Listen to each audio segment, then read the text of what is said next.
मागील व्हिडिओमध्ये सांगितलं होतं राजमा पेरणी ही करू नका. याच्या मागचं कारण आता तुम्हाला उदाहरणासह स्पष्टीकरण सांगतो मी. तर नमस्कार शेतकरी मित्रांनो, माऊली ॲग्रो या आपल्या यूट्यूब चॅनलवरती आपल्या सर्वांचं स्वागत आहे. शेतकरी मित्रांनो, मागील व्हिडिओमध्ये मी तुम्हाला सांगितलं होतं नोव्हेंबर-डिसेंबरमध्ये राजमा पिकाची पेरणी करू नका. शेतकऱ्यांना ती गोष्ट खोटी वाटली, परंतु तुम्हाला आज मी व्हिडिओच्या माध्यमातून त्याचे परिणाम कशा पद्धतीने झाले हे सविस्तर सांगणार आहे. त्यामुळे व्हिडिओ हा आपला शेवटपर्यंत नक्की पहा.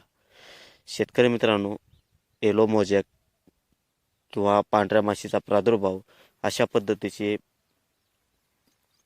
आपल्याला रोगाचा प्रादुर्भाव हे राजमा पिकावरती दिसला होता. त्याच्यामुळे नंतरची जेवढ्या बी पेरण्या झाल्या होत्या तेवढ्या पेरण्यावरती अशा पद्धतीचं नुकसान हे आपल्याला दिसत होतं. म्हणून आपण देखील 2 एकरचा प्लॉट हा आपण रोटावेटर मारून पूर्णपणे मोडला होता.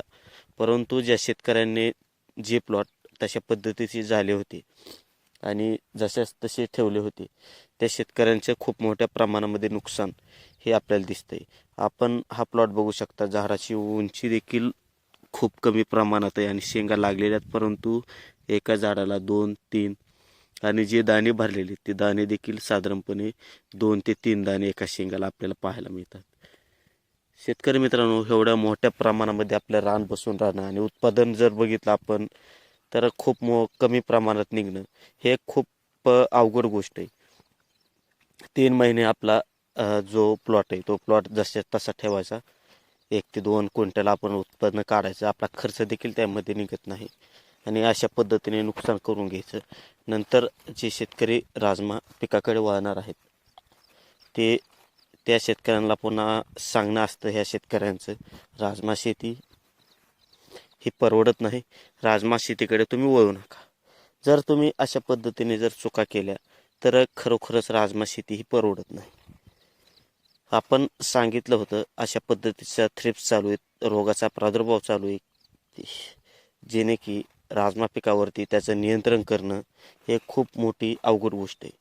परंतु शेतकऱ्यांचं कसं असतंय,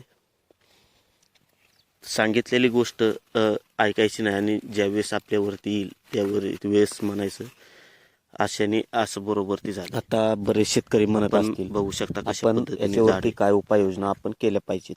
तर शेतकरी मित्रांनो, आपण आपल्या प्लॉटवरती पूर्णपणे आपण उपाययोजना ह्या केल्या होत्या, परंतु कसल्याही प्रकारचा रिझल्ट हा आपल्याला त्याच्यावरती पाहायला मिळाला नाही. फवारणी केल्या, तुषारद्वारे आपण पाणी देखील सोडलं की जेणेकरून त्याच्यावर पूर्णपणे धुवून जाईल आपलं पीक. परंतु अशा वेळेस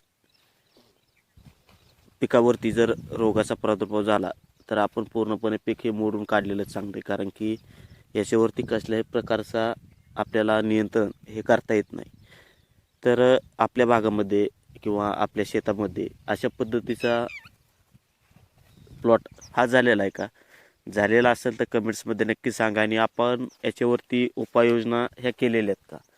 केल्या असतील आणि प्लॉट आपला चांगला देखील झाला असेल तर कोणत्या उपाययोजना केल्यात हे देखील आम्हाला सांगा, की आपण देखील शेतकऱ्यांना त्या पद्धतीने मार्गदर्शन हे करून त्यांचे देखील प्लॉट हे चांगल्या पद्धतीने करू शकू.